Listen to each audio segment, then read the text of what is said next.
اور ابھی آپ کو اہم خبر دیتے چلیں، بھارتی ریاست آسام کے مختلف علاقے شدید زلزلے سے لرز اٹھے۔ زلزلے کے باعث کئی عمارتوں کو شدید نقصان پہنچنے کی اطلاعات ہیں۔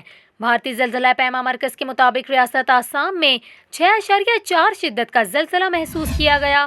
زلزلے کی زیر زمین گہرائی 17 کلومیٹر اور اس کا مرکز تیز پور کا مغربی علاقہ تھا۔ زلزلے کے باعث لوگوں میں خوف و ہراس پھیل گیا، عوام کی بڑی تعداد گھروں سے باہر نکل آئی۔ آپ کو بتائیں، عینی شاہدین کے مطابق ریاست کے شمالی علاقوں میں مسلسل آفٹر شاکس محسوس کیے جا رہے ہیں۔ ابتدائی معلومات کے مطابق زلزلے کے باعث کئی عمارتوں کو نقصان پہنچا ہے۔ آپ کو یہاں یہ بھی بتائیں، آسام کے وزیر اعلیٰ کا کہنا ہے کہ ریاست میں بہت بڑا زلزلہ آیا ہے۔ تمام لوگوں کے لیے دعا گو ہوں۔ تمام افراد سے اپیل ہے کہ الرٹ رہیں۔